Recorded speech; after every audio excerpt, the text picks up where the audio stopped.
Tennis, anyone? Welcome to the Butts and Seats podcast, episode number 51. And I'm Nick, alongside a very groaning and sighing Emily, based on that reference. It's just so lame. In source material, in retelling, it's just lame. Why do we have to acknowledge the U.S. Open? Why? And the fact that there's no way to know what the hell I'm talking about unless you're really, really following along. Right. And there was that one sign that said Raw is tennis, so you can gather from that. For context, today's Nitro is going opposite nothing because Raw has been preempted for the U.S. Open. But welcome to the Butts and the Seats podcast, where we take a week-by-week look of the slow but inevitable, or what are we calling it, impending doom now, of WCW in 1990s. Trudge towards the impending doom of WCW. The verbiage changed. I don't know it anymore. Again, I'm Nick, alongside Emily. I am here. Emily, how you doing? You know, I'm here. How does it feel to not be in 1995?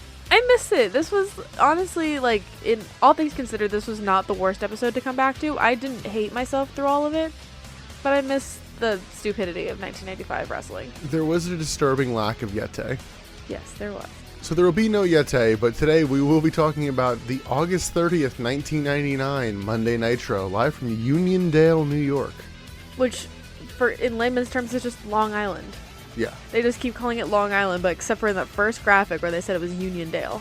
So before we get too much into this episode, let's talk a little bit about ratings, because Emily, would you believe it, this Nitro is the first one in months to break a 4. I mean, that makes sense because it's unopposed. Yes, it did a 4.0. A GPA I never got. And as mentioned, that's not up against Raw. So what do you think Raw did 2 hours later? I mean, ideally, they would probably do the same, if not, like, maybe a little better because they have a better viewership, because supposedly people could watch both shows. Correct. That said, Raw did win. So even 2 hours later, it's still beating everybody. So I don't know how it really works out. It feels like technically less people watched this week. However, it does kind of raise the point that if Nitro actually just moved nights, it might stand a chance. Yeah, I don't know why they feel the need to go head to head instead of. Is it just like a pissing contest? It's pretty much how it started, so yeah, it's probably not far off from that. But yeah, Thunder's not bringing in the ratings, and WWE only has the one show, right? No, we were saying, I think this is the second week where SmackDown exists. Okay, but like prior to this week, WWE only had the one show. Yeah, rewind 2 or 3 weeks and it's just the one show. Yeah, so there's nothing saying that Raw couldn't have Monday and Nitro couldn't have Thursdays. Makes us look weak, brother. No, it makes you look like you're not trying to make a monopoly. It makes you look like you're trying to have healthy competition. You know what's funny? In everything I've heard about the death of WCW, no one ever mentions them trying to move Nitro. I don't understand why. I think it's also because the product generally goes downhill and people are like, well, clearly the night's not the issue, it's the product. It's like, well, it could be both. It could be both. They could have focused more on having a good product as opposed to just like fighting for the ratings on that exact same time slot. So I mentioned that this show did a 4.0. Emily, when is the last time you think they did a 4 or better? It was while we were watching. Probably around Starrcade? Even later than that. Really? They were doing 4s as recently as April. Oh. April 19th was a 4.1, and then it really started going down from there. End of August doesn't sound like that's all that recent to April, though. Yeah, and it's basically September. And last week was the first number in the 2s since we started the podcast. Woof. Minus weird ratings rules. Even with Kiss, it doesn't make sense. I know. The greatest band in the world. Tony Schiavone's favorite band, that's for real. Yeah.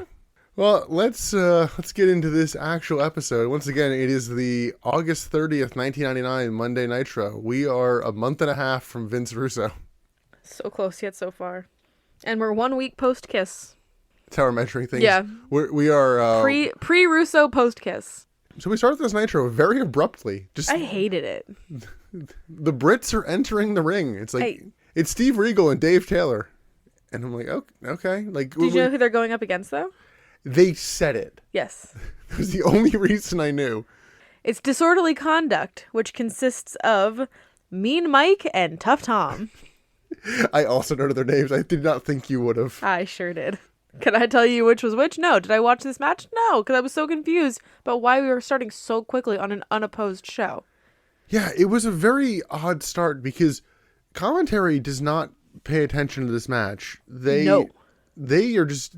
They're starting the show. Yeah, they're doing the, like, okay, we're going to talk to camera in the middle of this match. Emily, would you believe it? This is, I believe, their only appearance on the podcast. Shocker. But yeah, so during this whole thing, not even commentary gives a shit about what's going on in the ring. They're just, welcome to Nitro. We're live in Uniondale, New York. Like, I swear they don't even say Uniondale to No, start. they say Long Island. They say Long Island the entire episode. But the Brits are wrestling these guys, and so a couple moves in, they actually say, like, disorderly conduct, and I'm like, thank you, Jesus. I couldn't tell if they were calling the team, if that was the team's name, or if they were just, talking about the fact that there is disorderly conduct amongst the wrestlers. No, it's the team. Yeah, I figured it out, but it was just kind of a nothing match, even though it was so quick to start. I was really confused, because why was it so quick to start when we actually had time to have a proper intro without having to worry about, like, they're flipping channels, make it look exciting, make it look snappy. You have nothing to go against. You're fighting against tennis. Why are we starting like this? It doesn't make any sense. On commentary, they note everything coming up later. We have DDP versus Goldberg is advertised. Hogan will talk, and Berlyn will debut. Woo! Sid I just literally read the notes. Like, oh yeah, there's a match, and then Sid comes down. You couldn't even call it a match. It was like 2 moves. There is a nice butterfly suplex. I didn't even see it. It's from Dave Taylor. Okay. But yeah, would you believe it? A nothing match to start the show. Sid interferes. Which sets a dangerous precedent for the night. Although, I guess, it's not even setting, it's continuing the precedent. Yeah. We'll talk about that as we go along. Sid clears the ring and power bombs disorderly conduct. He is apparently 73-0, which I feel like is a lot closer than last week than we thought it would be. So, I think they're counting the wrong things. So his count is like, I have beaten 73 men and none of them have beaten me. He's not pinning these guys. So he's just powerbombing them. Well, no, he's powerbombed 73 men. The issue is he is pinning and none some have retaliated. Of them because he pins both disorderly conduct, and the ref from the match earlier counts the pin, and I'm like, why? Oh, I didn't catch that. Yeah, I'm like, why are you... Because he powerbombs again later. He just powerbombs, but then he puts his number up. That's why I'm saying, like, he's just counting powerbombs that are not retaliated against. But he sometimes pins them, and sometimes he doesn't. That's why I'm just going to count the fucking powerbombs. If he powerbombs them and they don't pop up and try to throw hands, then it's a number for Sid, I guess. So Sid gets his special promo lighting. Did you notice actually this week? No. I never noticed it. It's a nice purple fanfare. And in a line I swear I've heard in Botchamania before, notably the John Cena versus Randy Orton never-ending matches advertised. Emily, there's no end. That there's just no end. There's no end. There's no end. There's no end. I was so like unenthused with how the show started that I didn't really give all this that much thought. It was very cookie cutter Sid. Like, we just did this. Again, we just did this. Sid says he'll bring the number higher and higher to prove he's the Millennium Man and he has no equal. He then prompts Goldberg chants and is like, if you guys don't stop chanting that, you're gonna make me do something I don't want to do. And then power bombs disorderly conduct again. I know you love the shouty tall man. I really am over Sid. Maybe I'm cynical today, which I am, but I really do not like Sid. I'm over him. I don't find his shouting They're treading water, admittedly. He is treading. He has one gimmick. That's it. Well, yeah. He power bombs one of disorderly conduct, and the number goes up. Oh no, not him. I have no idea which one's which. So, oh no. Oh, I don't know.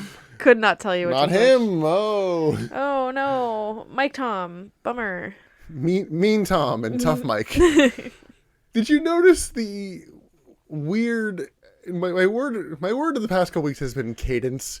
But did you notice Sid's weird cadence in this to where it keeps sounding like he's ending his promo? And Tony Schiavone starts like talking to be like, okay, we're going to move on. And then Sid just keeps going and it's like, oh no, that's not the end of the promo. It's weird. He's doing the Hogan thing where he just doesn't know when to stop talking, brother. No, to me it's a little different because Hogan is trying to get the last word over other people. Sid doesn't know when to stop. Sid's just going to keep talking until someone tells him to stop talking. He also, like Hogan, likes the sound of his own voice. Well, yeah, he like mean mugs for the camera and like then just has the mic again and keeps going. And Tony's like, oh, well, okay, no, I'll wait. So Charles Robinson's out with Sid and is doing the poster board again, like counting the quote pins. It's not a pin. Quote unquote 73 pins. The victories. Whatever. And Tony Schiavone has a line that I think really embodies how everybody who is watching this feels. Tony Schiavone, in reference to Charles Robinson's count, calls it a count that we obviously just have to go with. Yes, I noted that as well. And I'm like, no, I guess you don't. We gotta run with it. No, you don't. I guess so. You are the lead commentator. I guess we got no choice. I guess we gotta go with it. Tony Schiavone is so over this. Like, Sid needs to beat up Tony so that Tony goes along with it. Like, no, Tony's going along with it. He's just not really, Tony is broadcasting free propaganda for Sid and is fine with it. I guess we have to go along, folks. He's phoning it in, if anything. Like, he's just like, yeah, I guess that's it. That's a number. Sure, whatever. Cut me a paycheck and I just want to go home. I noted, this story is stalling out, and the number is not increasing at the comically large rate it was before, right. So I'm not laughing with this. Just like, okay, well. If he came out and it was at, like, 95, then I'd be like, okay, ridiculous. Yeah, and Goldberg still doesn't seem to care, so I'm just like, I'm waiting for that. Like, that's what you're building, You're doing it so obviously, and you're literally having him call out Goldberg. Goldberg doesn't give a shit, so now I'm like, so this is just going to go nowhere. Well, he seems to get challenged later, but we'll talk about that when we get to it. We then go to a clip from earlier today. Lenny and Lodi arrive at the arena. Not much to note there. They're not on the list, apparently, although it doesn't play into anything. Denied entrance, and there's audience people that are like, I guess fans. They found fans. These guys didn't seem to be like, oh, you're gay. Like, they actually seemed to be like, yeah, Lodi and Lenny. They were excited. They weren't, talking down to them. Well, they're not gay. They're brothers. They can be both. What? They can be gay brothers. I don't understand, but okay. It is Pride Month. I think by the time this comes out, it will not be anymore. Oh, shit, you're right. It's Independence Month. We then get last week's Nitro recap, which includes Goldberg versus DDP, the Eric Bischoff Are You the President segment, which he's not, Sid, Hogan, Luger, Sting, and Kiss. We then get the Nitro opening, the Nitro Girls, and the opening pyro. Woo! Speaking of the Nitro Girls, I forget if it's here or in a different one. They note, like, oh yeah, that surge for the next Nitro Girl, it's going to be revealed like November 8th. Yeah, November. We have time, man. Yeah, we have 2 months. It was like mid-November, too. I said the 8th. I forget, maybe the 18th for all the hell I remember. I don't remember. I think it was single day. It doesn't matter. But we have 2 months for them to do nothing with this. Yeah. Why? Why are they hyping this for 2 months? I'm kind of wondering if it's going to be like a Diva Search type thing where they bring people out and have like the audience vote on them. I think I've showed you this clip. Do you remember the Grain Inspector? Yes. No. That's the Miss NWO. No, it's one of the first Diva Search contests, I want to say. They have all of them introduced, and it's like, here's how you vote. And it's Baby Miz doing it. Like, not like cartoon baby, like debut Miz. Oh, yeah. And he's so nervous that he messes up the phone number. And it's like, oh, you have showed me this. Oh, God, it's so sad and cringy. Oh. He's fantastic now, but it's just like, oh God, it's a man so unsure of himself. And I'm like, but look at him now. Yeah. He's the face of confidence in WWE. He's the face of Ms. and Mrs. Is that show even still on? Yep. Jeez. They canceled Total Divas and they still have Ms. and Mrs. I'm disappointed. I don't think they were ever on at the same time. Yeah, they were. Were they? I feel like the one was the replacement for the other. No, Total Divas got canceled like right before the pandemic. Yeah, and Ms. and Mrs. is only is older than that. No, it's not that old, is it? I think they were running in tandem. Okay, no, you are correct. After looking it up, there is a little bit of overlap. See, I know my reality TV. Yeah, Ms. and Mrs. debuted in July 2018. Total Divas went off the air in December 2019. And Total Bellas ended January 2021. Oh, wow, that went longer than I thought it did. I thought Total Bellas also died in 2020. I never watched Total Bellas and I've never watched Ms. and Mrs. But Total Divas was a work of art. I miss it. I do almost want to go watch that show for the male wrestlers they bring in who don't seem to give a shit. They don't really bring in a lot of male wrestlers. It's really just Daniel Bryan and sometimes John Cena. I remember there being a story of like, why doesn't Tyson Kidd want to bang me? Why is he bringing Cesaro on dates? Oh yeah, Total Divas made Tyson Kidd look like a absolute pushover. It looked awful. It made him look like he and Natty were in an unloving marriage. It was really hard to watch. Anyway, we're not even in the first segment yet. I'd rather talk about Total Divas. Well, Tony and Bobby check in, and they talk about Kiss and the Kiss Demon, and Bobby's like, I thought the demon was played by Gene. Yeah, why'd they just dig at Gene like that? Well, Gene is all over this fucking show. I think that was also meant to be a pivot into throwing to Gene, but then they have it in a couple lines and then throw to Gene. Yeah, Bobby did try. Well, it's like, oh, I thought it was played by Okerlund. And then they like throw to Gene and like, oh wait, we actually have an ad read. And Gene, yeah, that was awkward. Gene calls for Lex Luger to come out in the background of the ad read, and then they actually go to Gene and she's like, all right, one more time. Weird. Lex Luger. The total package. Total package. Luger comes out in New York Yankees gear. I'm like, all right, sure. Long Island, yeah. Sorry, Uniondale, yeah. Luger apparently has info that Hulk Hogan is not trustworthy. Luger calls Hogan on his bullshit, and basically it's like, hey, remember how for the last 3 years you were a dickhead heel? And I added, I'm like, remember that one promo you cut where you literally said, I never liked any of the fans, I did it for the money? That's very Kevin Nash of him. Yeah, and I'm like, if anything, he said that as recently as like February. So like... So knowing what we know about what Lex Luger has, would you call it concrete evidence? No, but that's kind of the point. Yeah, because Lex comes out and he's like, I have concrete evidence that Hulk Hogan is a con man, he's a scammer, and this concrete evidence will be enough to prove to his best buddy Sting that he's not a good guy. It's not concrete, ladies and gentlemen. It is all right. So what plastic. What did you flimsy. What did you think it was going to be when he said this? I thought it was going to be something dumb. I had a feeling it would be something with the Hummer. Because I went dumber than you. Yeah, I had a feeling it would be something with the Hummer. Really? I did. Because like I went dumb and I was like, wouldn't it be stupid if they brought back the fucking Hummer? See, Ta-da! My thought was he's just going to show the end of Bash of the Beach 96 where Hogan turns heel and is like, see, we trusted him once. No, because they're not playing Luger up to be that much of an idiot, and he is doing these promos earnestly, like he has something new. And Luger is not meant to be an airhead.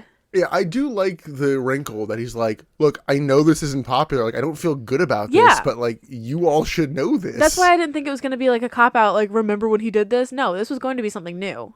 Yeah, because he gets booed on the way out. And he's like, oh yeah, I'll show my footage later. Or he didn't say footage. He'll show my whatever. evidence. Yeah. Commentary does note that Sting versus Hogan is set for Fall Brawl for the WCW title. So we have a main event. But that doesn't really feel like it's going to be like a big brawl event yet, because they're supposed to be buddies right now, Sting and Hogan. Like, yeah, Sting wants the belt, but it's not going to be like, I hate you, you don't deserve it. So this kind of puts a wrinkle in it.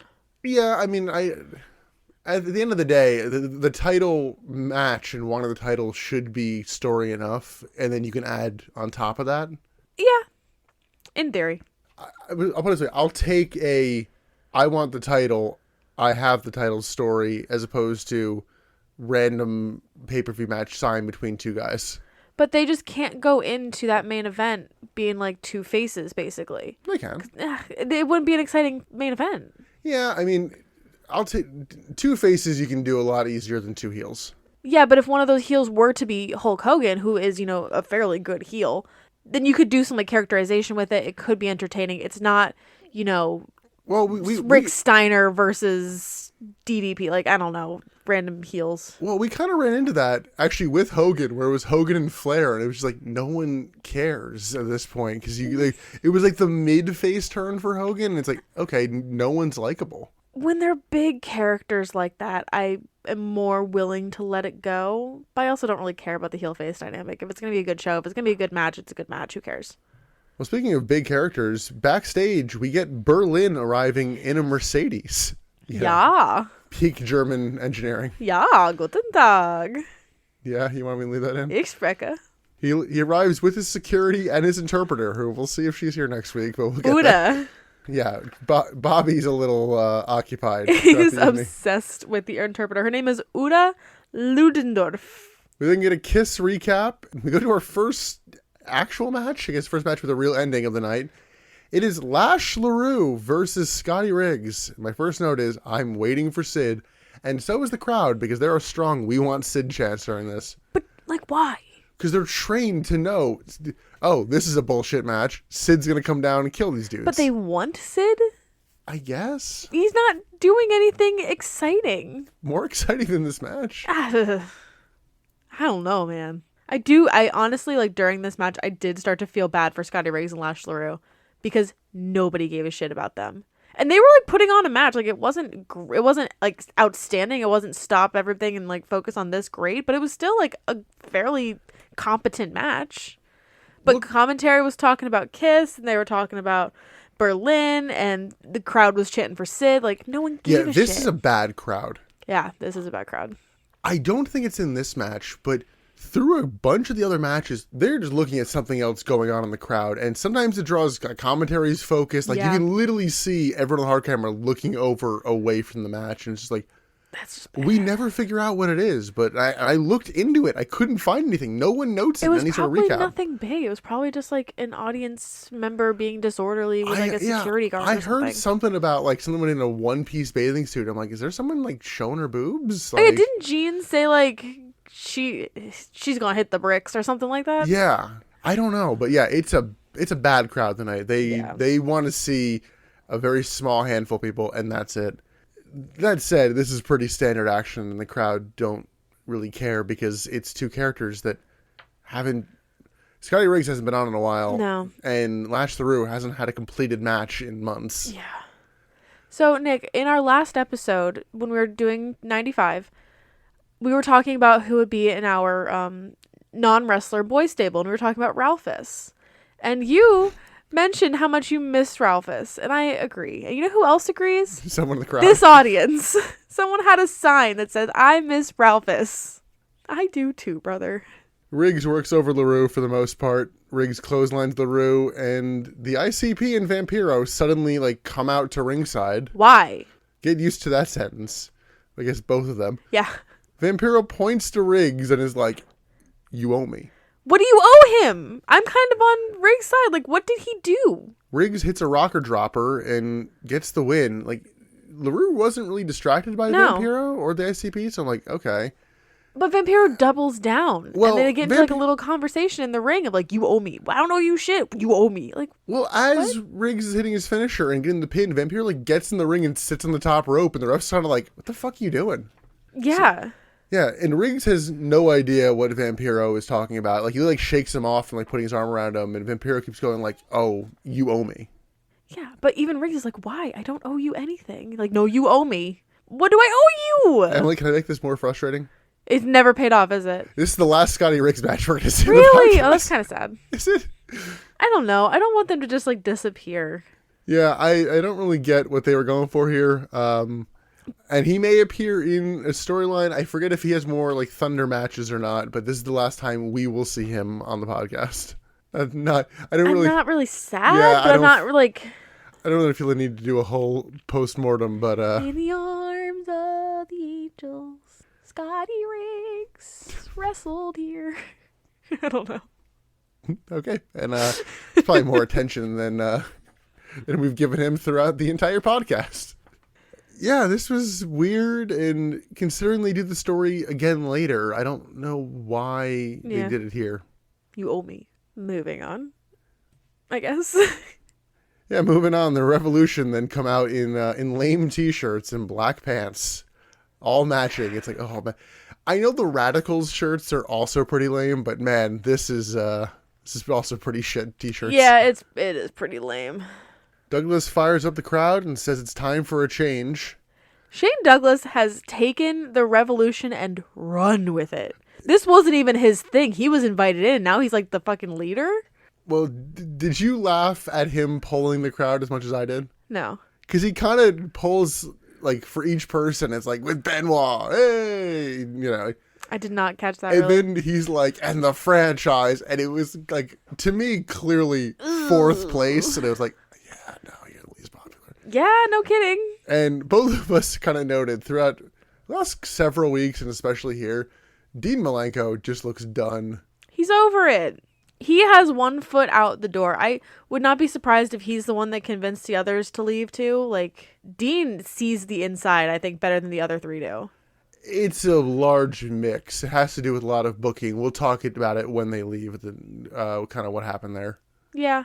I mean, Dean's not getting good matches. Perry's not getting good matches. Chris Benoit has a good run right now with the U.S. title, but I don't know. Does Eddie leave at the same time as the three of them? Yes. See, Eddie's got a good run going right now. So that's why I feel like he's going to need some convincing. So that's why I think like Dean Malenko is the head of the fuck WCW, let's get the hell out of here train. Like I said, we'll chat about it more when we get to it, which isn't until 2000. Which I always think it's before. I mean, it's 2000. January 2000. Oh, okay. Well, it's close. I think it's like the first couple weeks of January. Saturn very meekly challenges Rick Steiner for the TV title at Fall Brawl. Like, it was like a... Perry's not a good promo. You know, if it's not too much trouble. Oh, if you wouldn't mind. Oh, geez, Rick. If you wouldn't mind coming into the ring and having a match. Like, it was sad. It really, like, it cut the legs out of the challenge. It's like, oh, okay, yeah. And then Benoit challenges, like, anyone to face him for the U.S. title, which... I mean, he has a U.S. title match later, but it's not like... It doesn't feel like that was a response to this. No. And then he challenges someone later, so I'm like, why? What's the point of this? And, like, yeah, Dean Malenko doesn't really have much to say or do here right now. Down with Evolution. In with Revolution. In with Revolution. Yeah, something like that. I don't really get the down with Evolution. He doesn't believe in Darwin. You know, He's a creationist. I made that same joke and you got mad at me. Did I? Yeah, I said Shane Douglas is confirmed creationist. And like, oh, that's too dumb. It is dumb. It is dumb. It's the line, you either die a hero or live long enough to see yourself become the villain. I'm like, congratulations. I am the villain. We'll see all these guys later, and they'll actually be doing stuff. I don't know what the point of this was besides kill in 5 minutes. Yeah. I'd rather this shit, though, than 13 matches. Well, speaking of killing time, we get the Nitro girls. With a prop! Oh, this is the chair one? Ladies have a prop. The props add nothing to the Nitro girl dances, but they don't take away. I don't know. They're fun. When they have a hat, they have a chair this time, like... You're very simple to please. Listen, I said this during 1995. The setup for the DDP and what's-his-face match, like... Johnny B. Bad. Johnny B. Bad and what was the other guy? Mike Muscle? Max Muscle. Yeah. Maximum Muscle. That whole setup was so simple, and I loved it. I'm a simple woman. Moving on to our most frustrating match of the night, in my opinion. This racist-ass music. Holy shit, yes. I feel like now that we're even monetized, I feel like if we played it, we might get yeah. Might get us pulled off of platforms. Yeah, the most stereotypical like, Asian... like not even like Japanese or Chinese, it's just Asian music. But yeah, it's Kaz Hayashi, by the way, is who this is for, which I swear he didn't have this last time. I don't think he did. Versus, it's either Lenny or Lodi. It's Lodi. Yeah, you wouldn't know that when they're coming out. And you wouldn't know that when the match starts, because both of them were in the ring, and Kaz clears both of them. And I'm like, who the fuck is in this match? Yeah, it was really hard to keep track of.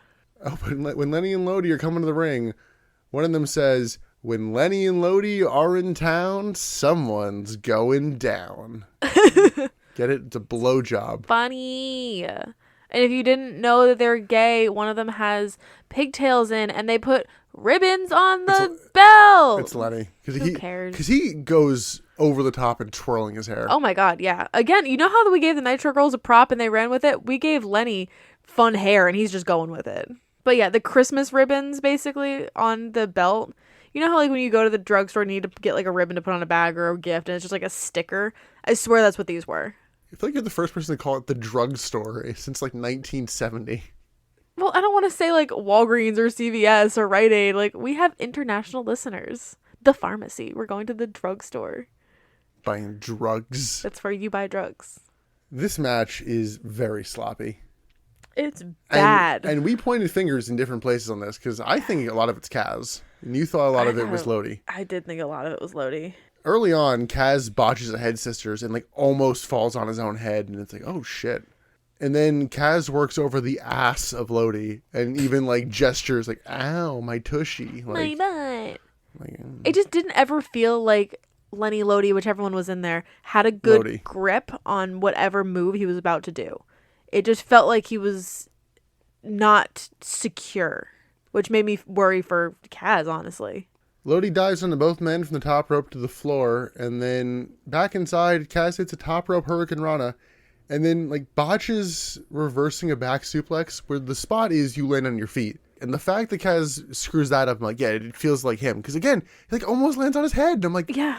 What are you doing, dude? I don't know. I think it might be a combined effort. Yeah. In probably an ill-advised spot, he then hits a brain buster. And I'm like, Jesus, okay, this match isn't going great. Let me do the one where I can paralyze a guy. Good. He then gets tripped up on the top rope by Lenny, and then we get a nice middle rope bulldog from Lodi. The ref gets bumped. You thought he got clipped pretty good. It looked like he was putting his head a little too close to where he's supposed to get bumped. And the heels decide to pull twin magic on two men that don't look remotely similar. I guess they're kayfabe brothers, but... They're no Nikki and Brie. So it's like, okay, they're going to do this spot. Then Kaz gets Lenny in a small package and gets the pin, because the ref, I guess, I can't see. And it's like, oh yeah, shoulders down. That's 3. And they go to be like, no, that wasn't me. Like, basically, we cheated. And the ref's like, nah, fuck it. Kaz wins anyway. Yeah, it was really confusing. I also have to raise the point. What was the heels' plan there? Well, they didn't want to lose the belt. But the belt wasn't on the line. You're right. I was thinking that Lenny and Lodi were trying to lose by DQ so that they didn't lose the belt. But if the belt wasn't on the line, that doesn't make any sense. Yeah, and additionally, commentary notes, like, he should have won the Cruiserweight title right there. It's like, is every match with him a Cruiserweight title match? I don't know. Honestly, I think we need to kind of operate under that assumption where if someone is a champion and has a match... Just assume that the belt's on the line. Yeah, because we kind of have that later with the tag team titles, and it's just like... Yeah. But... That one's a little bit more clear, though. I thought so. We'll get there. I thought it was a little more clear. I didn't have an issue with it. Post-match, we'll get there. But let's say the ref comes too. He's just going to see Lenny in the ring and be like, what the fuck are you doing?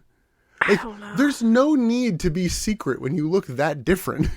They look different, but at a glance, we don't know which is which. I do. Which one's which? The one with the twirly hair is Lenny. He doesn't always have the same hair. The one with the signs is Lodi. He doesn't always have the signs. Also, Lodi, I think, still has very stupid signs. I can tell them apart very easily. It's not that hard. You're having issues in this. One of them looks like Chris Jericho. One of them doesn't. Aha, so you admit he looks like Chris Jericho. You fought me on this weeks ago. No, I fought you on you saying he's trying to be Chris Jericho. He was trying to be Chris Jericho. No, he Jericho wasn't. had the floofy hair and was playing with his hair and came down in like sparkly clothes and was being like a better character. But yeah, no, Lenny was trying to be Jericho. And you just called him Chris Jericho, so I win that argument. I said he looks like him. I win the argument. That's how that works. Mm-hmm. Anyway, before we move on, the heels do beat down Kaz after the match. They hit a like suplex crossbody while the racist music is playing. And it's like, what was the point of this? There was no point. Moving on, we get Mean Gene bringing out Hulk Hogan. Who Mean Gene lauds for living through the eras of, a cell phone in cyberspace world. It's like, he's still relevant. He's still here. He powered through our hero, Hulk Hogan. A cell phone in cyberspace world in 1999. I know. And you have no idea, Mean Gene. Well, I was like, the fact that Hogan gets taken down via, leaked online video.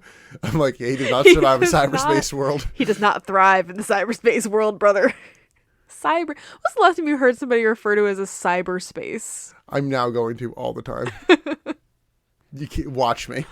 You go to work tomorrow, like, we got a meeting on the cyberspace.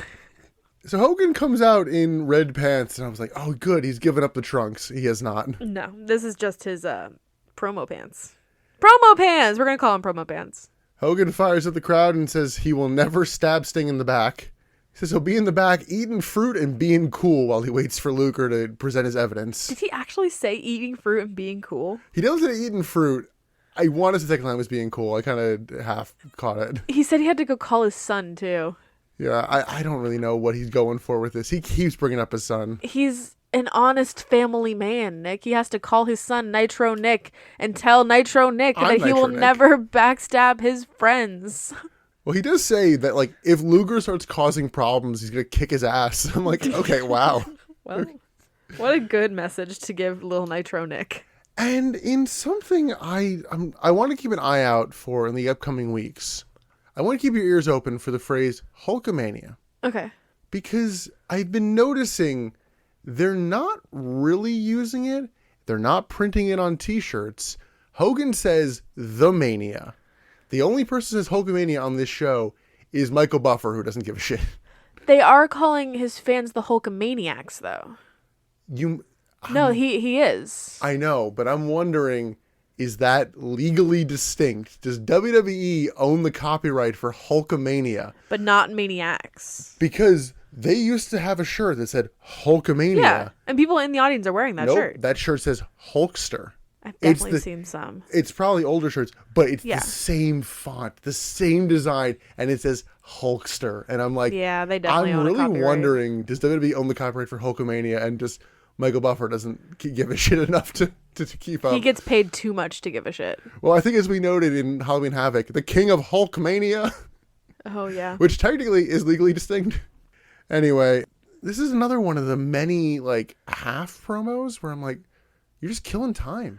Oh, but we do need to note the audio glitch that was happening during this promo. Yes, because I thought it was because we were watching a VHS rip, and I'm like, okay, maybe it's something weird with that.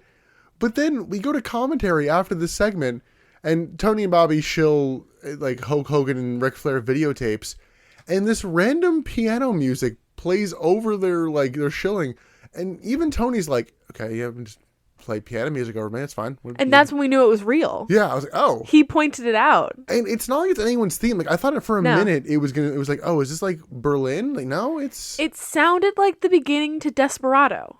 Yeah, not far off from that. No, it sounded like, a WCW version of Desperado. Yeah. So it could. What if Terry Funk was coming out? He'll be here eventually. Why? I don't even know if He doesn't need WCW. I don't even know if he's officially retired as of 2022. He will never retire. He will retire the day he dies. What and if, even then he might come What back. if Ric Flair's last match is against Terry Funk? Oh my god. That would be sad. Yes. That'd just be two very creaky old men. They'd So- probably throw thumbtacks at each other and blade, and that's probably be how they'd die. They'd bleed out. Somehow Terry Funk would still do a moonsault. And Rick would still take his shirt off and strut across the ring. Well, speaking of strutting across the ring, Emily, Oh no. we move on to the shining light in this Nitro. It is a tag team match of La Parka and Blitzkrieg versus Eddie Guerrero and Rey Mysterio.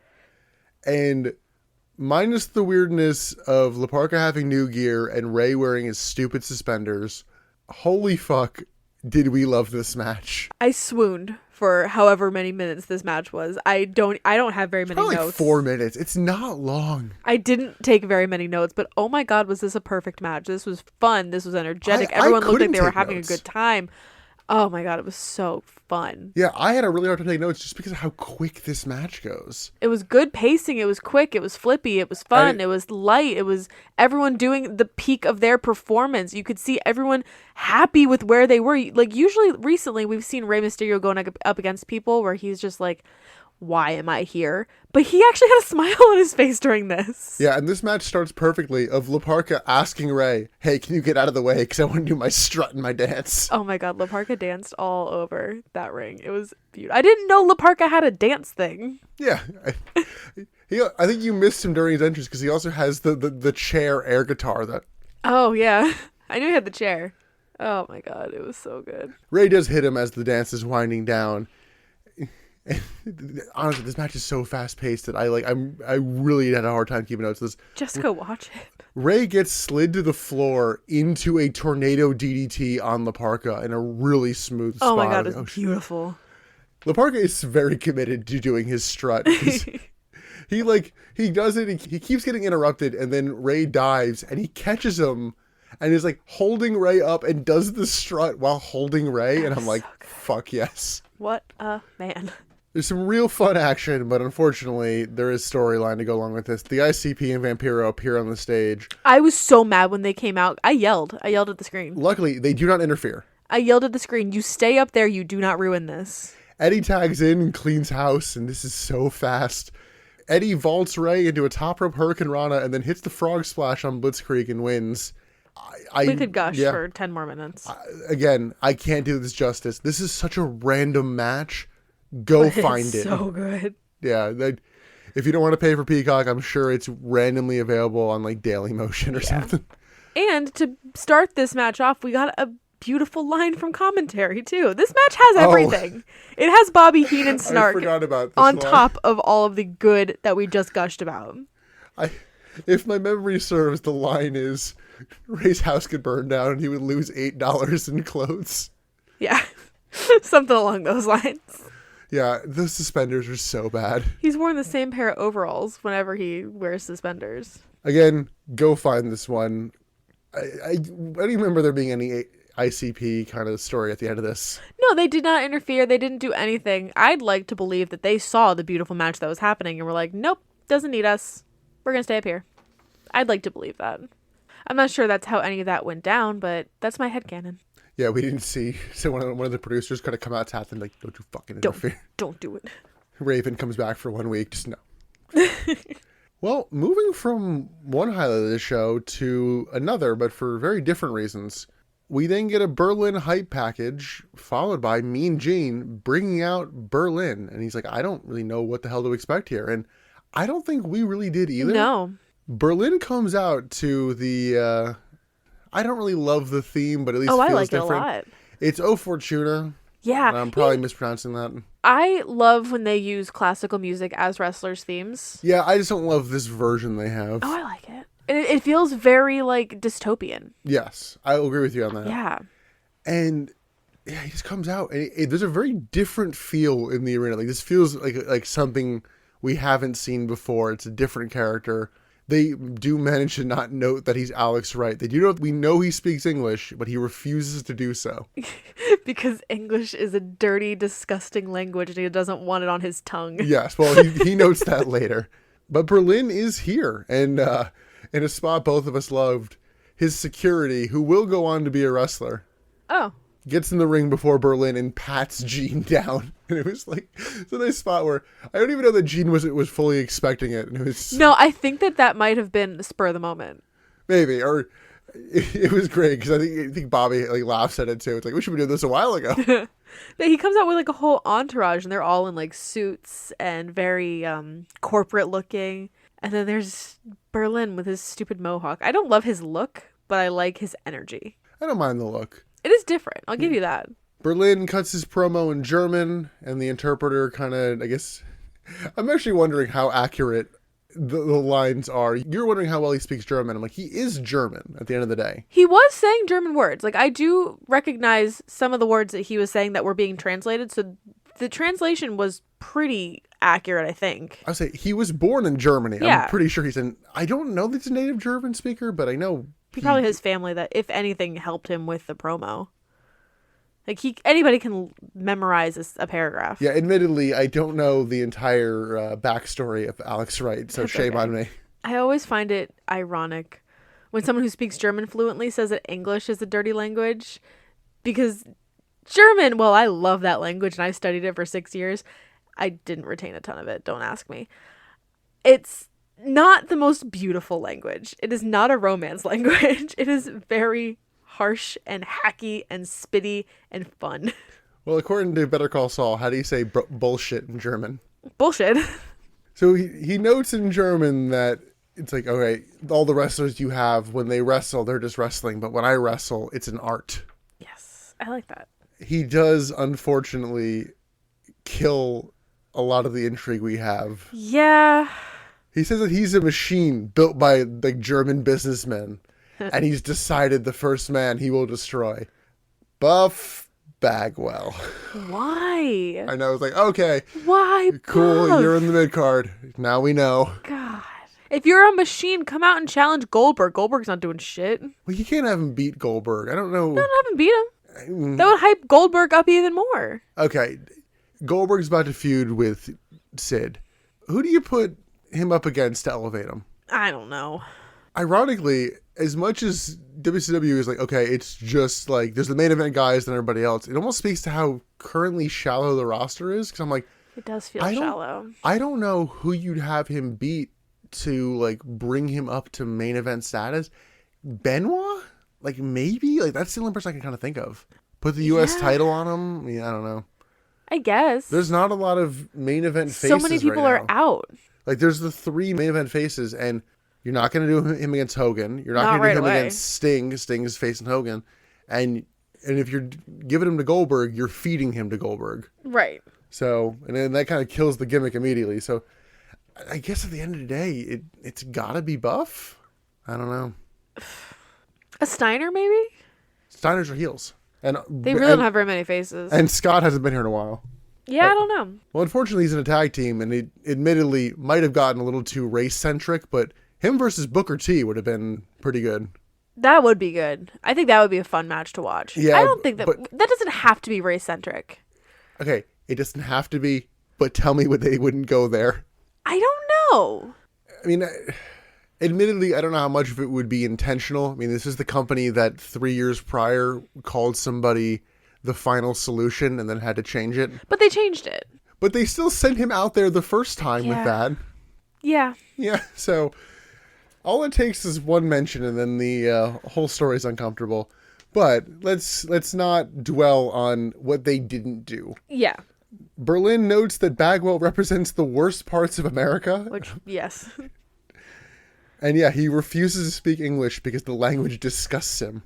What did Berlyn say that Buff represented? It was like narcissism, machismo, something along those lines. Yeah, it was more or less the cocky attitude of America, and it just... Yeah. I mean, he's not wrong. Yeah, no. He's absolutely not wrong.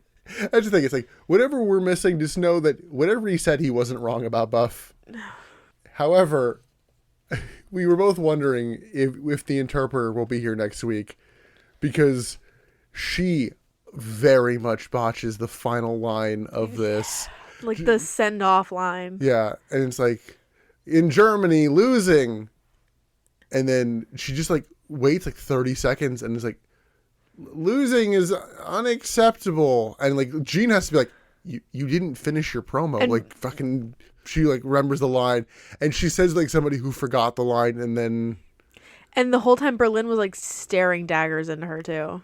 Which makes me wonder in hindsight, does she not speak German?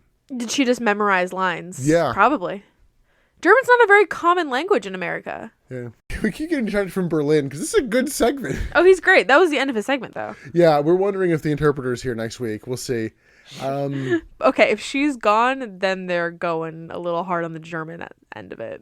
You messed up, so you're executed. I didn't think they'd kill her. I think they'd say she's fired.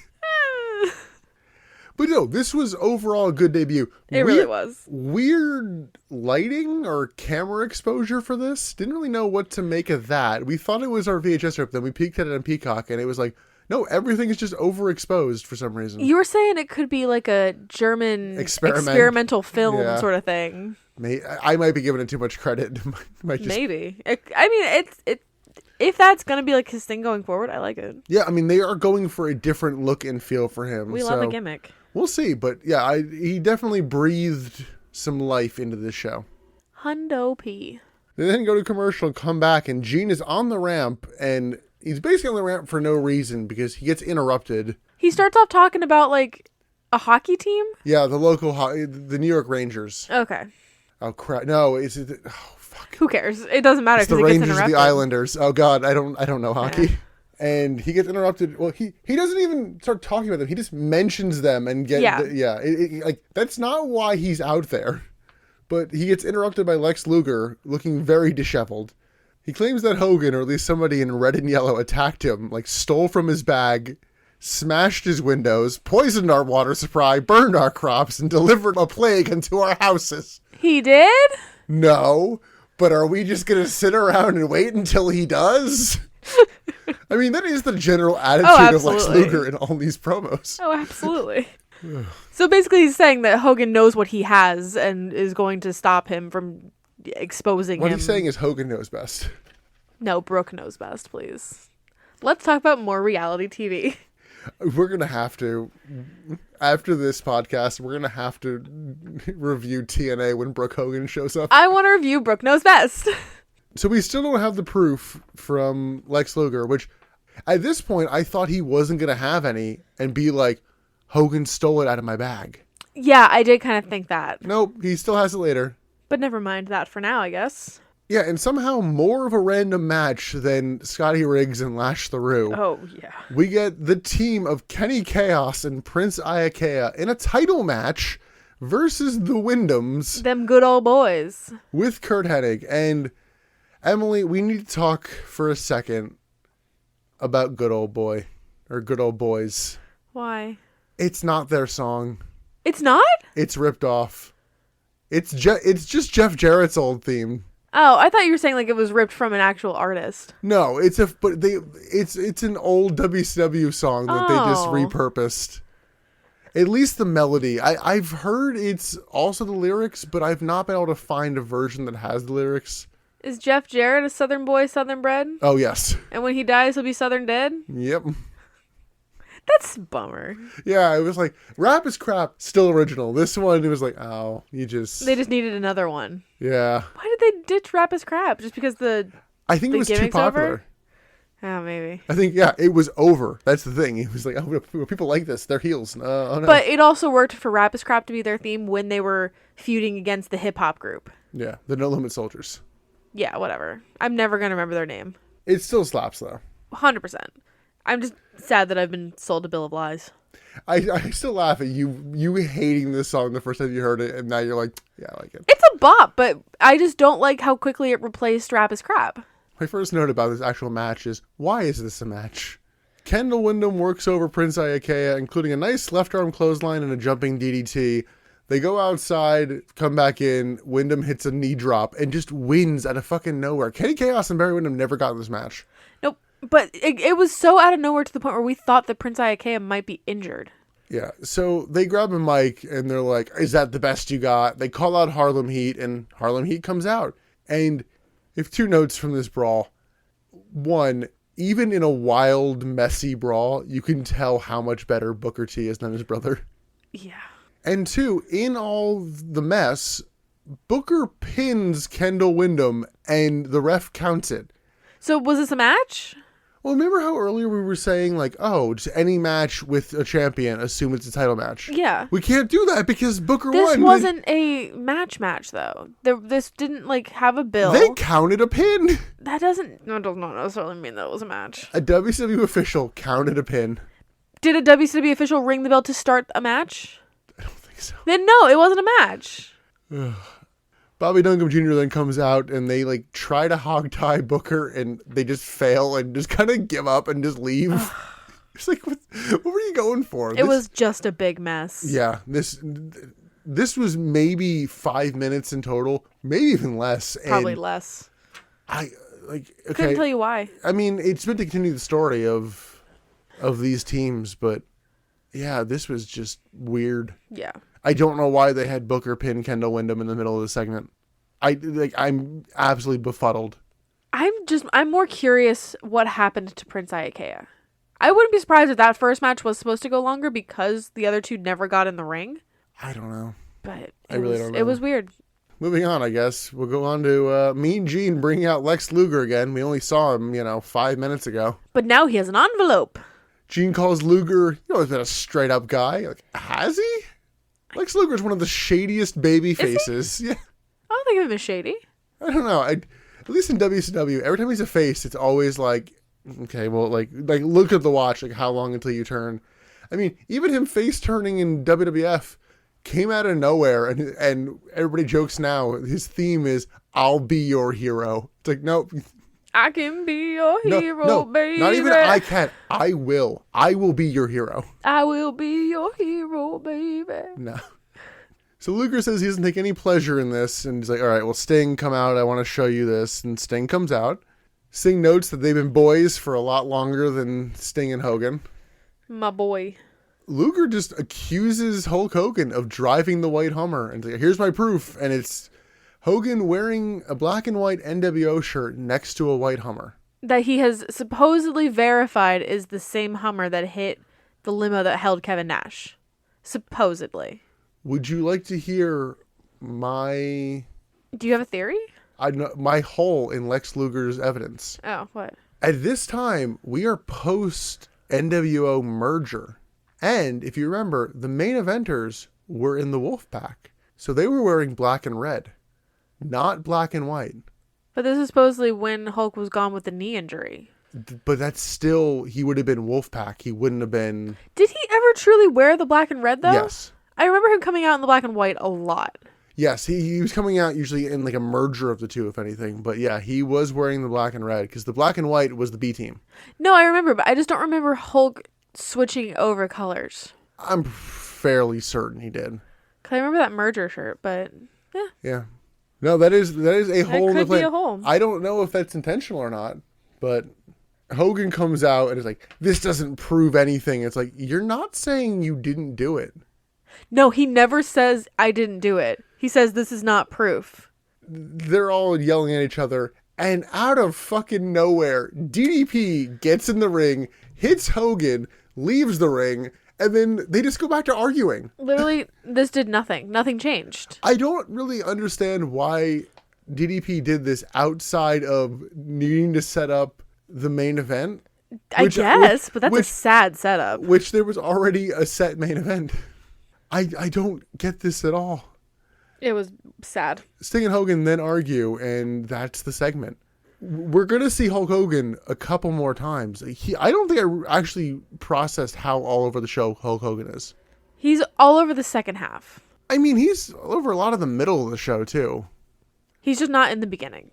Well, we'll see him again soon. We then get another strange moment from this show. We get a Nitro Girls solo act. I don't understand why they're using this episode to be, like, experimental. It's AC Jazz, just doing a dance on her own. I mean, she looked fine. Yeah. She looked like a Nitro girl. But again, they are unopposed. Why are they doing all this weird stuff? Showcase what you are actually doing. I don't know. And get your viewers back. Don't do all this weird experimental stuff. Moving on to our next match, it's Van Hammer, who we have not seen in quite a while, versus Buff Bagwell. This confused me because I didn't realize that Berlyn was not calling out Buff Bagwell for tonight. So when Buff Bagwell came out for this, I was like, why? He's going to wrestle again, I guess, but no, he's not. No, yeah, I'm kind of guessing it's going to happen to Fall Brawl. I guess so. He didn't ever say when he was calling him out for. Yeah. Man, I think because it's been a few weeks since we've seen Buff in real time, like almost forgot how obnoxious Buff is. Yeah, your hatred really did wane on him, but I guess it's coming back. Yeah. Buff postures for the crowd, hits an arm drag, and then does his strut. I'm like, you did one move, bud. And then the Germans come out to scout. I don't believe Berlyn actually ever comes out as part of this. No, it's just the... It's just the Wall, brother. It's Uda and the dude. The Wall. The Wall is actually his name? That's what he'll become, I know. I don't like him being called the Wall. It's Berlyn and the Wall. It's so subtle. What are you talking about? I don't like that. Name him Mr. Gorbachev.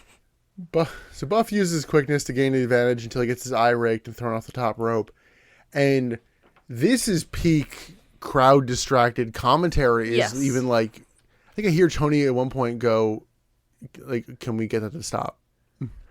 Like, I didn't catch that. You caught that. It's something super like brief. Like they stop talking for about like a full minute. It's real quiet. And then Bobby like drops a line in or two, but it's super awkward commentary. I mean, in commentary's defense, there's not much to talk about in this match. Van Hammer drops the line to the crowd end of the camera twice of like, he's Buff and like, it's not his night or whatever. It's like, it wasn't even a clever line. Like, okay, well, yeah. He's Buff. He sure is Buff. Hammer gets Buff in a rust hold and kind of taunts moving his body around. And then Buff hits a low blow. And I'm like, DQ? Nope. Buff hits a cross body and then a blockbuster and a pin. And we win. Meh. It was nothing. I mean, I guess it's meant to build him back up a little bit. Like he can beat people, but... I guess. Yeah, it just wasn't an interesting enough match.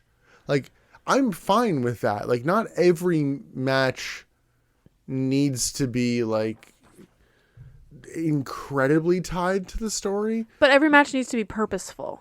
Yes, exactly. And I mean, this had a purpose. It just wasn't super interesting. If you're going to say the purpose of this match is to build Buff back up, then yeah, it has a purpose. Yeah. Speaking of purposeless, let's see the White Hummer clip again. In case you forgot. Including Kevin Nash punching out the window. And I'm like, why do we need to show this bit? Like, did you really not want to edit down the clip No, you already had? I'm like, just cut it short. What are you doing? He's retired. We then get an ICP album ad. And then Mike Enos versus Evan Courageous. Another match where I'm like, My first note, this is going to be nothing. I'm like, all right, where's Sid? And the crowd agrees because this is littered with "We Want Sid" chants. I felt worse for Mike Enos here than I did Lash LaRue and Scotty Riggs earlier. Enos catches Courageous on a dive to the outside and then walks up the steps and throws Courageous in the ring. Like, almost lands on his face. Like, it's real rough looking. I'm like, shit. Then get a powerbomb position, like, flipped into a power slam. I'm like, weird. Why? Okay. Bunch of "We Want Sid" chants. Courageous hits a 10-punch spot in the corner. But then gets, like, last ride powerbombed by Enos. Something's going on in the crowd again as Courageous continues to get worked over, and Enos is clearly annoyed by it. Mm-hmm. Enos hits a pile driver, and Vampiro and the ICP come out. The ICP distract the ref, and Vampiro hits a diving spin kick, and, like, on his way down, like, clips the ref. I think it's Charles Robinson. Like, you can see him, like, bump into him, and Robinson has to kind of, like, pretend he didn't feel it. I didn't see that one. Oh, he fully bumps into him. Oh, wow. So this is the third time we're seeing Vampiro and the ICP. I think they even know, like, oh, it's the third time tonight. Again, y'all, get the fuck out. And Courageous gets the win. I'm like, oh, okay. Okay. Vampiro gets in the ring. Is like, you owe me. And Courageous is like, what do you owe me for? This one's at least a little more valid to where, like, he said it after he helped him win, as opposed to Scotty Riggs. He came out and was like, you owe me. And you can actually quantify this owing. Yeah. And this was a direct, I did a move and then you won. But right. We then hear God of Thunder start playing. And I did note during this match, I'm like, why is the stage blacked out? It was dark. But that's because the stupid Kiss Demon's hull, I guess? Sarcophagus, I think his sarcophagus is hidden in the darkness of the stage. And the demon is here. However, it's a new demon. Is it a new demon? We talked about this last time. Oh yeah, it's not the same guy. It's the same look. It's Dale Torborg. What a name. He's here and he is mic'd up. I think just because we're not cutting away from him, he kind of comes off more ridiculous than he should. Because he's taking pauses like we're going to be cutting back and forth. He's like, Vampiro. No. It's like... Right. Like, he's just bellowing. It's like, keep your sentence going. Like, don't take the weird pause. Right. Yeah, he yells at Vampiro and then Pyro goes off. And he, like, also yells, like, ah, as Pyro goes off. It's like, oh, no, they should have cut that because it sounds really lame over a microphone. Yeah, and that was he, like you said, he was mic'd up. It was a loud microphone. Yeah. This is not one that can get buried in, the sound of the pyro. So it'll be the Demon versus Vampiro at some point. I'd say that makes sense for Fall Brawl, but they might want to wait until Halloween Havoc. They're going to let this stretch until Halloween Havoc? I don't know. Yikes. I mean, the Demon and a vampire. No, you're right, but that's 2 months out. It's a month and a half. Month and a half. Still, like that's too long. Yeah. Oh, agreed. Listen, I agree. Doesn't mean they're not going to do it. But yeah, that's that segment. And I guess that's potentially the ICP moving away from Ray and Eddie and no Kidman on the show at all. No, it's kind of sad. He might be in the doghouse after trying to quit. That's actually possible. That's very realistic. All right, 4 matches left. It's Brian Knobbs and Hugh Morris with Jimmy Hart, a.k.a. The First Family, versus Dean Malenko and Shane Douglas, a.k.a. The Revolution. Pre-match, Knobbs calls them all crybabies, and all 4 men brawl to start. The heels beat down Douglas, and the ref refuses to let Dean in, even though he's, like, looking at the heels cheating, and he's like, well, no, you can't come in, though. Ugh. Well, Dean just basically decides, fuck that, and just goes to attack them anyway. And I'm like, no, good. I did like that. Where it's like, what the fuck, no? And yeah, I'm just going to do my thing. He locks in a cloverleaf on one of the two, and Jimmy Hart comes in to break it up, and like goes to punch Dean, and as he go to punch, Dean releases the cloverleaf, and Jimmy Hart just stops short, like... Oh, just freezes in the moment. Never mind. I didn't hit it. I didn't hit you. Knobbs accidentally squishes Jimmy Hart in the corner, and they all kind of messily brawl, including Douglas dodging the no laughing matter. Douglas then hits a very unremarkable dive from the top rope to the floor onto the heels. Yeah. All four men then brawl up the ramp, and the match is thrown out, or double count out, whatever you're going to call it. And it's like, I was bored. yeah, why are these teams feuding? I was bored. Yeah, there wasn't much to this match, and then I'm like, I don't know why it's happening. There's not much to it, and then it just kind of ended. It just kind of happened. Well, Nothing really happened during it, but it happened. I think the best way we can summarize this is how commentary treats it, where all four men are brawling up the ramp, and they're like, well, we're going to go to commercial. Like, they're still brawling, and they're like, we're done. I guess we're over this. We're done. You don't need to worry about the rest of this. Yeah. I'm like, okay. Can't even feign interest in this. I admittedly feel stupid in hindsight for giving Shane Douglas my MVP when he debuted, because I'm like, Oh, you did. I'm like, this is going to be something. No. It's not. Yeah, I am thoroughly disappointed in Shane Douglas thus far. He's just the mouthpiece for the Revolution. I just know there will eventually be a, like, best of 9 tables matches. Oh my god. I want to say that's Shane Douglas. That sounds like Shane Douglas. Like, first person to put their opponent through 5 tables wins. Oh my god. Oh, Jesus. Again, Mean Gene. And Hogan. Yeah. Crowd gets distracted as Gene is, like, starting to bring on Hogan. I think this is where he notes, like, okay, yeah, she's out of here. Yeah, she hit the bricks. This is also, I think you can kind of tell the dip in our energy. This is also where we were starting to, like, lose our will to live to watch this show. Well, it really started hot and then died quick. yeah, and to me, I'm like, okay, we still have Goldberg and DDP left. It's like, okay, that was a great match when we saw it for real. I'm looking forward to this. You fool. Yeah, so Gene brings out Hogan, and Hogan is such a fucking scumbag that his own son is like, are you going to turn on me, Dad? He's like, no, I would never do that, son. He has to assure his own son, I won't turn on you. Like, fucking dickhead. If you have to reassure your child that you're not going to turn on them, I don't think you're the all-American hero that you think you are. Sounds like, I watched Nitro, Dad. Dad, I saw the shit you were saying. I saw the photo of you in the white Hummer. That's pretty concrete, Dad. Hogan denies everything and says next week he'll throw mud in Luger's face. And I'm like, Jeez. So you're running a smear campaign against the guy who's saying you're a bad guy. It's like, oh, cool. I guess that's how it's going to work. Hogan then notes that he's tired of DDP calling him out every week. What? When? DDP says 3 things every week, and none of them involve you. None of them are Hogan. You are not bada bing, bada bam, nor bada bang, Hulk Hogan. You love me, you hate me, you can't live without me. You'll never forget me. Whatever. Still not Hogan. You are not the bang. We will not feel you. It's not all about you, Hogan. And you are not better than Canyon. So he wants to fight DDP and then brings out Goldberg, which I thought Hogan was saying, we'll fight him together. Hogan was apparently saying, Goldberg, I know you have this match, but nah, I want it. It's mine. Because Goldberg has to be like, what if we did a tag team? I don't think I caught that Hogan was trying to steal the match. It was subtle, but based on what Goldberg says, it's implied that Hogan was like, nah, my match now, brother. Oh my god. So now it's going to be a handicap match, and Gene goes to wrap it up, but the Triad appear at the top of the ramp, basically just for the continuity of, yeah, we're fine with this. We'll do this match. Yeah, which I guess makes sense. Yeah, there's no reason to be out there besides, yeah, we're good with that. I don't know why they would be good with that. That just sounds like they're going to lose that match. In their eyes, they went from DDP probably getting his ass kicked to Goldberg to having a handicap match. That is true. I guess that does kind of, on paper, give them the advantage. Yeah, like it makes sense for them to agree to that.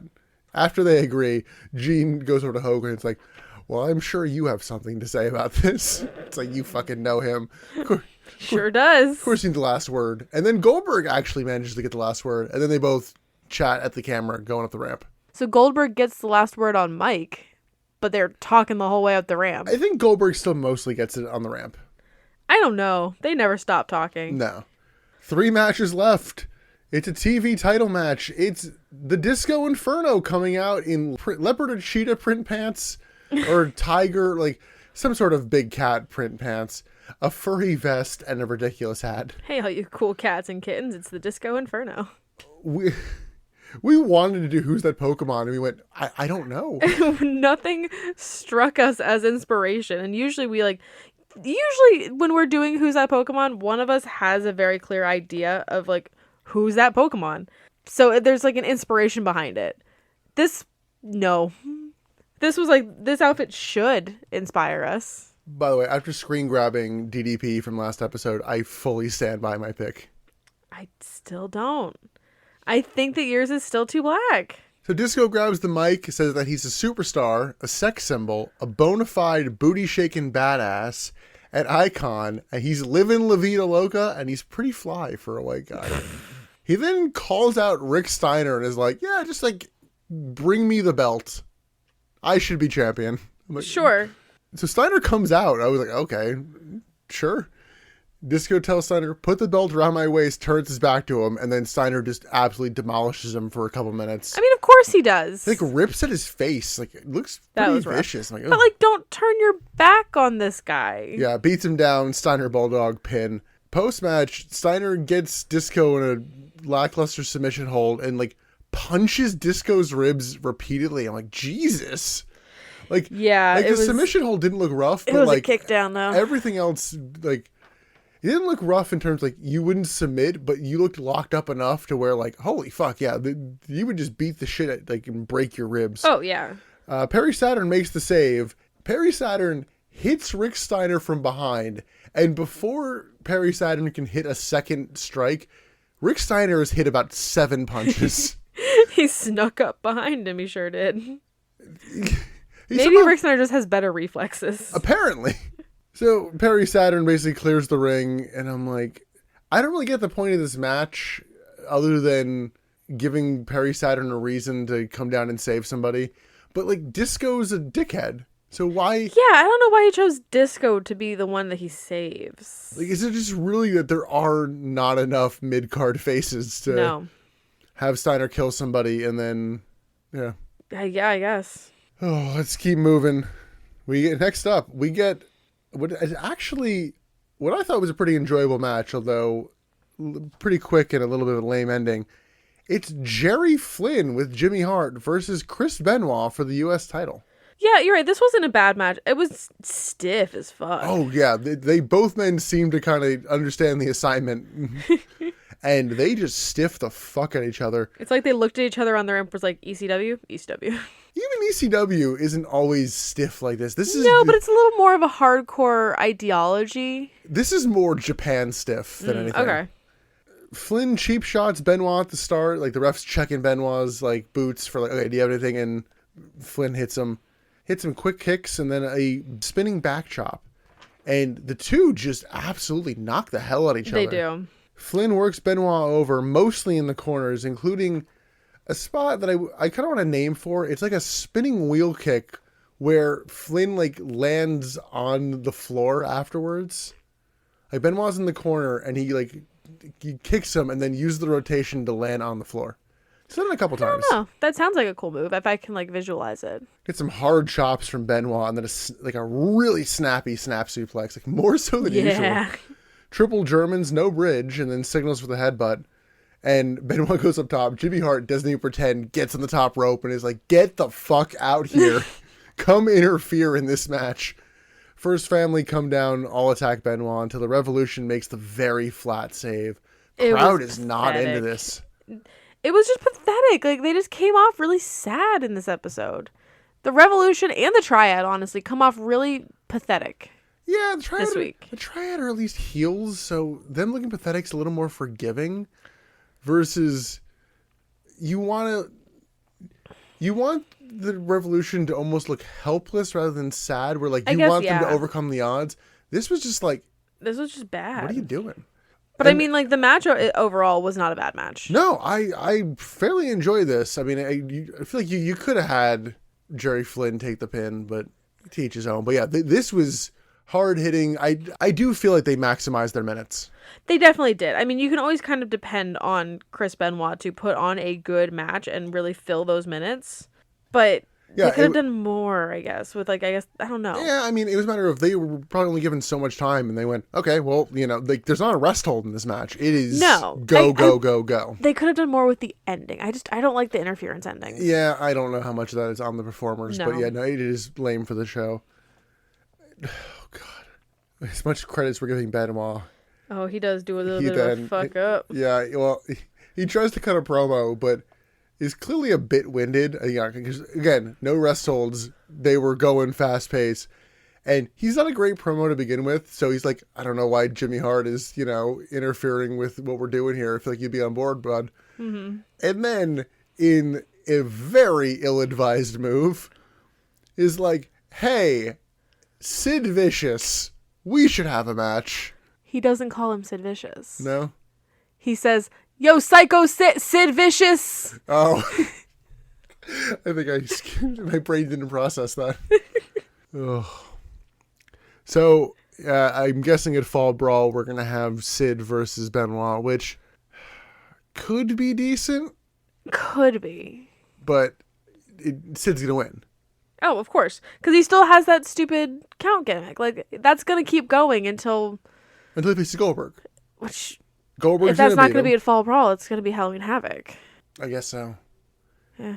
I was going to say, it didn't seem like it was building towards Fall Brawl. I guess, I don't know who... I guess Goldberg faces DDP at Fall Brawl. Yeah, I guess. I don't know. There's not really, there's not a clear trajectory to Fall Brawl right now. Plus, considering Sid came in at 73-0 today, he has 100 more wins to go. Well, he did say in his initial promo that he's going to pick up the pace. But he doesn't pick up the pace in this episode. Okay, considering we don't see him later, Sid ended this week at either 75-0 or 77-0, depending on what you count. Because Charles Robinson only had to sign for 75, but then he powerbombed the two men again. So he might have said 77. Okay, let's go with 77. Well, actually, now that I think about it, Benoit actually says... oh, I don't like the number 76. It's just meant to be a thing of, I'm challenging you. I don't want your streak to continue kind of thing. Yeah. It was meant to be a cool line. It wasn't. I don't like this number. That just sounds juvenile. A little bit. What number will Sid Vicious come into next Nitro with? It's got to be in the 90s. Okay, I was going to say 87. I'm going 94. So that match will happen eventually, and let's move on to our main event. Finally. It is the team of Goldberg and Hulk Hogan versus the Jersey Triad, and it's time for Michael Buffer. Michael Buffer time. Now, feel free to disagree with me here. Yeah. I love to do that. To me, DDP just looks like such a bigger star than Bam Bam and Canyon over the last couple of weeks. I don't know what it is. Maybe it's just because I know it's DDP, but... I think you're looking at it through DDP-colored glasses. It's just a matter of just, his presence, it's not anything elaborate he's doing on the mic, and just the look, he just kind of exudes, he's the leader of this group, and he feels like a big deal to me. But I may have bias. I think you have bias because, if you think about his performance in the ring for the last few weeks, it's been lackluster. Yes, he does have the charisma, and he is very clearly a leader. And, he is what makes that team, yeah. But I don't know. I think you are looking at him through rose-colored DDP glasses. I will say I don't have any disillusion that he will beat Goldberg at Fall Brawl. Sure. He's gonna get his ass kicked. What if he doesn't? What if he actually does beat him? They're clearly building to Goldberg getting whatever title shot at Starrcade. Oh, true. When is Starrcade again? December. I knew it was opposite of WrestleMania. The way I see it, you have Goldberg win at Fall Brawl. You have him beat Sid at Halloween Havoc. Actually, I don't know what replaces World War III. I know we don't have one, but whatever that pay-per-view is, I don't know what you do. I guess maybe you have him win some sort of number one contender match. And then you have him face whoever's the champion at Starrcade. At Starrcade. I guess that would make sense. Could be Hogan, could be... I don't know. I don't know how else I could see DDP versus Sting. I don't think that's as far-fetched, honestly. They're not really doing as much with Goldberg as they used to. Oh, I agree. But I think they want to do this... I imagine they want to do this title story with Goldberg, but they don't have anything in the meantime. Fair. Like, they don't know what to do with Goldberg besides have him win a big match or lose a massive match. Yeah, but they don't have enough guys to be a massive match. Yeah. Anyway, though, the Triad come out, and Kanyon does his thing on the mic. DDP does a kind of shorter version of his shtick. And Hulk Hogan comes out in trunks. And I'm like, damn it, I really wanted you to be back in the pants. He just looks... Listen, you know I don't like the trunks. I don't like trunks on any of the guys. He just looks anachronistic here. He just What's a word? He just looks straight out of the 80s as opposed to like it's not your body type anymore, bud. Like, just accept it. It's fine. No, and you're right. Like, he does look better in the pants. I think all the guys look better in the pants. I don't know about everybody. I feel like I'm staring at dicks. Hogan and Bam Bam start, and Hogan actually takes a bump early on. I was like, holy shit. I know. He dodges a flying headbutt and then clears the Triad from the ring, once again in the Hulk Hogan fashion of, I don't really need a partner, brother. No. Hogan tags in Goldberg and Bam Bam tags in Kanyon, and Goldberg hits a fantastic yet brutal looking pump handle suplex. Is this a new move for Goldberg? I guess so. Because I don't think I had seen it before. That's why I'm asking. I think I've seen that in video games, and and they sell it like Kanyon sells it here, where he just like takes it, like rolls like out of the ring, like Jesus. It's devastating. He then hits a press World's Strongest Slam, and the heels get the advantage via the numbers game, including some brass knuckles, which I don't know how I felt about, because DDP blatantly has the brass knuckles, is cheating, and Goldberg like only mildly sells it, and I'm like, I get you're this unstoppable machine, but like you're kind of killing a spot here. But he's been stopped by things like that before. He's been stopped once. I don't think he's lost since that match. No, do you remember the match where someone has the cookie sheet in their shirt? Okay, it wasn't a match, and it wasn't a cookie sheet. Oh. You're thinking of the Bret Hart segment where he's wearing the armor. Yes. Yeah. Yeah, but I mean that's a higher level, but yeah, I mean, but I'm just saying that he has been stopped by things like brass knuckles in the past. So he shouldn't be, to a certain degree, because he shouldn't be invincible to them. Well, that was meant to be all of his force basically got countered onto him via the I'm going to call it a cookie sheet. The metal plate. Cookie sheet. It's a lot lame. No, cookie sheets in wrestling, I actually fucking love, because you can buy such a discount one to where it's like safe. that scene in The Wrestler. Yeah. I love seeing a cookie sheet just fucking bend in half. It's like, yes. Makes me think that I can actually go into the dollar store and do that. Like, bend a cookie sheet. But yeah, Goldberg just, like, this is somebody hitting him, and he just goes, no, I'm still fine. And I'm like, yeah. Yeah, he shouldn't be invincible. Like, have Hogan break up the pin and have, like, Goldberg slowly come to kind of like, oh shit, like, I'm dazed. As opposed to, like, he just kind of like gets up on his own. I'm like, okay. Goldberg hits a double clothesline and just, like, walks over, tags Hogan, like, no desperation tag. I'm like, yeah. Hogan hulks up on DDP, who gets booted out of the ring. Glorious spear to Kanyon. We get a big boot to Bam Bam Bigelow, and it gets a little messy in the camera shot here of Hogan's waiting for Goldberg to set up for the jackhammer. As he's setting up, Hogan hits the leg drop and pins Bam Bam Bigelow. That's happening in the background of the shot. That's the finish of the match.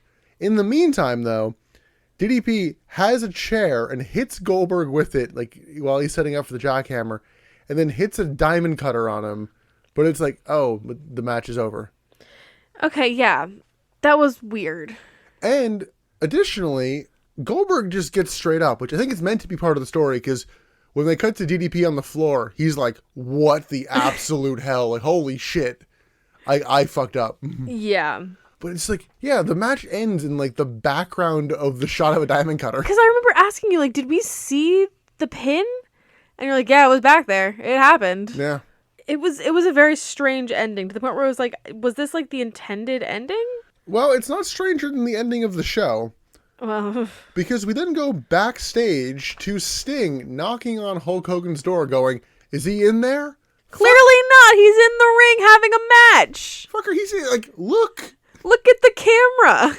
Security guard's like, okay, well, Hogan's not in there. I can't let you in. And Sting's like, no, it's fine. Yeah, you're gonna. He opens the door, and for about, you know how film is 24 frames per second and TV is usually 30 frames per second? We then see the Macho Man, Randy Savage, for what I'd say is about 39 frames. It's like just over a second. It's him and George. It's long enough to know who it is. Yeah. And then we just cut to a reverse angle, which makes no sense based on we literally saw in the locker room. There wasn't a camera in there. We didn't see a close-up of Sting looking kind of confused. And then we go back to the ring where it's Goldberg and Hogan. I don't know if they've seen what the audience saw.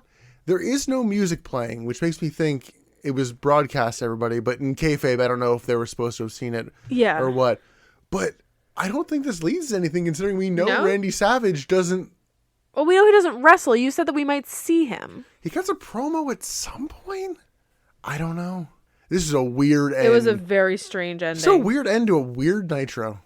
A lot of ups and downs. It was very up and down, which it doesn't make sense for it to be so up and down because there's nothing going against them. Why don't they just do the show the way they do the show? Why do they feel the need to change everything this night? I don't know how much. I mean, outside of the opening bit, I don't know how much they changed from their usual stuff. It's the same mess it usually is.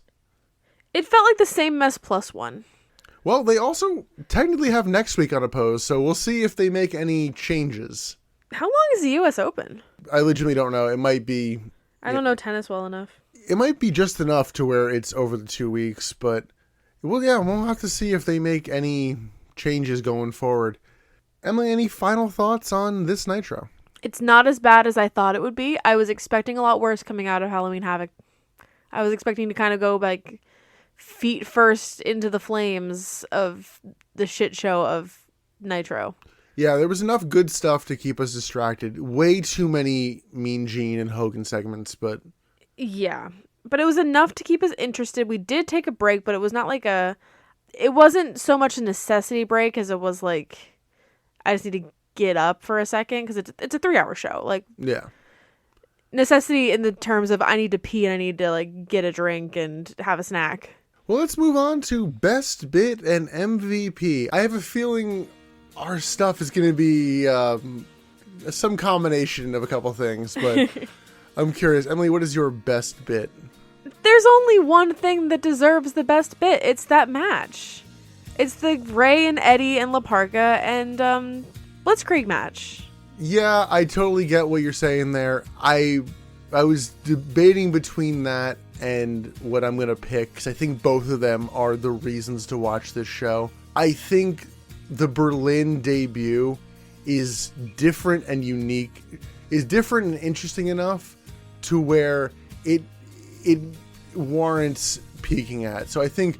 Okay, this is interesting then. This is one of those where I almost feel like I'm giving mine best bit because you gave that. If you had given the Berlyn debut the best bit, I might have given mine to the tag team match. It's one of those where like it's a co-best bit kind of thing. Well, I was going to give my MVP to Berlyn, so... Well, and on that note, I am going to give my MVP to someone who has never gotten MVP from either of us. La Parka? It is La Parka. He was my number 2. I fucking loved La Parka. And I meant to look it up and I didn't. And I'm like, was La Parka in that Mexican hardcore tag team match we watched? Or it was a tag team or a 4-way. Just that wild match we saw. We're like, holy shit. I'd be surprised if he wasn't. He had to have been in that match. I mean, he also, he paid his dues the other week. Getting power bombed onto that pile of popcorn. Okay, that was him. Actually, shit, was that him or Silver King? I don't even remember. Or was that El Dandy? No, it was not El Dandy. It was him or Silver King, but I think it might have been. I think it was La Parka. So next up is the September 6th Monday Nitro. It's the go-home for Fall Brawl. I don't feel like we have much of a card for Fall Brawl, honestly. Like, we have a few, but... So you're saying they're having an advertising issue right now? Yes. Yeah, would you believe that we're going to see somebody for the first time in a long while next week? Is it fucking Kevin Nash? It's Bret Hart. Oh, you mentioned that he was doing house shows. He's going to be, but they didn't mention him once on commentary.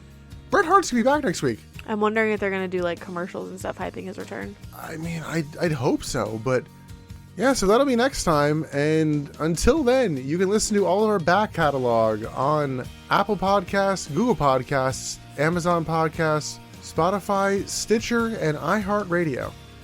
Either get caught up on what's been going on recently in the timeline, or listen to Halloween Havoc and just have a bit of fun and listen to us talk about the Yeti. The Yeti. You didn't make any Yeti jokes. You can also follow us on our social media on Twitter and Instagram at Butts in the Pod, and on Facebook at the Butts and Seeds Podcast. Emily, did you post the Who's That Pokemon? I sure did. Did you do it just because you edited and you actually remembered to do it? No, I mean, I remembered because I just wanted to wait until our last episode went up. It was a timing thing. But I did post it, and I posted on our Twitter and Facebook, and it's all up and going. Well, awesome. Well, the next episode should be coming to you in the next 2 weeks. But until then, Emily, any closing thoughts before we get out of here? I miss the Yeti. We all do. Listen, this show would be a lot better with more Yeti. That is true. And when the Yeti is not on screen, all the other characters should be asking, where's the Yeti? But until Bret Hart's return, I'm Nick. I'm Emily. And thanks for listening to the Butts and Seats Podcast. Bye.